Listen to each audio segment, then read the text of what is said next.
Баршаңызға қайырлы күн достар. Бүгін сіздермен бірге Бекзат. Бүгін мен осындай керемет өзбекский шорпа әзірлейтін боламын. Өте дәмді әрі жеңіл тағам түрі. Ол үшін бізге керегі ет пен сүйек араласқан осындай суп наборымды орташа отта бір қайнатып, көбігін жақсылап алып алатын боламын. Осылай барлығын алып, мен орташа жай отта баппен 1,5-2 сағат қайнататын боламын.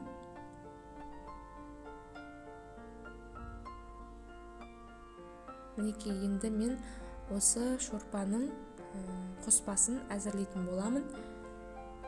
Маған керегі 5 картоп, 3 морковь, 1 жуа, және де 2 перец сладкий, және де 1 помидор, және де укроп, петрушка қосатын боламын, дәміне қарай. Енді мен осылай жуамды турап аламын, және де қайнап жатқан етімнің үстіне жуамды қосамын.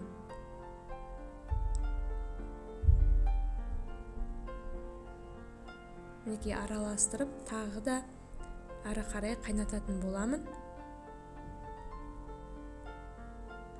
Енді мен картоп морковымды әдемілеп тураймын. Мінекей, морковты 3-ке бөліп, және де мен әдемі болу үшін осындай теркмен ортасын бөлдім. Сіздер пышақпен бөлсеңіздер де болады.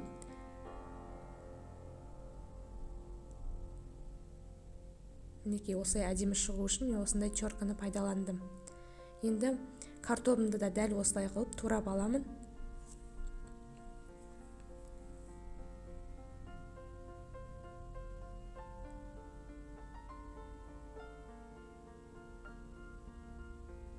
Мінекей, картопты турап болдым. Енді мен перецтің бәрін пайдаланбаймын. Сарыдан жартысын, қызылдан жартысын осылай әдемі болу үшін 2 түрінен алдым.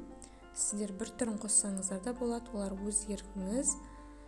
Мінекей, осылайша мен ірі қылып тураймын. Міне, менің қоспаларым дайын болды.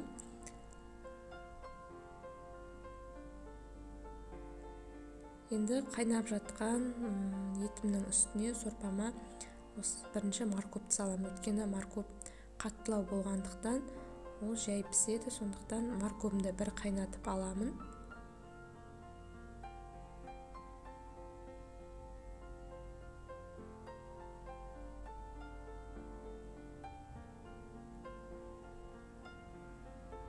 Морковьімді қайнатып алғаннан кейін оның үстіне картопымды салатын боламын.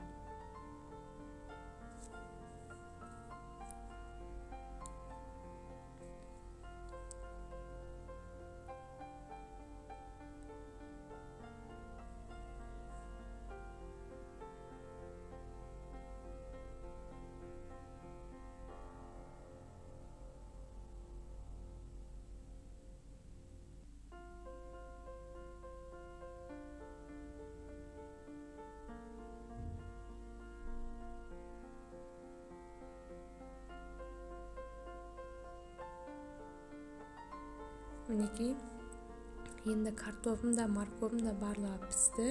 Енді мен осының үстіне сладкий перецін салдым. Енді жақсылап қарап тұрып араластырамын. Мінекей, енді мен помидорын салатын боламын.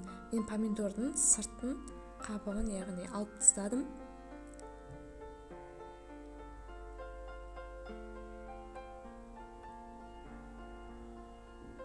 Мінекей, осылайша тағы да бір қайнатып аламыз. Дәмін көріп, тұзын салып.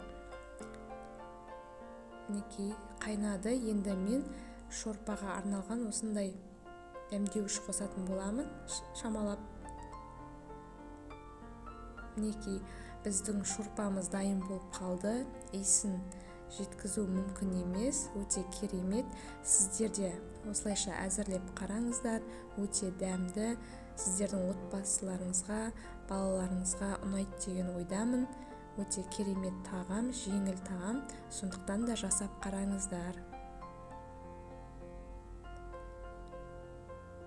Мінекей біздің шорпамыз дайын. Мен қазір ыдысқа құйып сіздерге көрсететін боламын.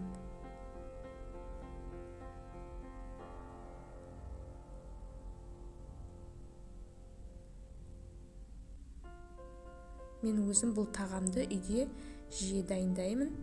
Бізге өте қатты ұнайды отбасымызға. Сіздер де дайындап қараңыздар. Мінекей осындай керемет шорпаны сіздер де әзірлеңіздер, отбасыларыңызды қуантыңыздар. Менің рецептерім сіздерге ұнап жатса, каналыма тіркеліп қойыңыздар, лайк басыңыздар, пікір қалдырыңыздар. Сау болыңыздар. Сіздермен болған Бекзат.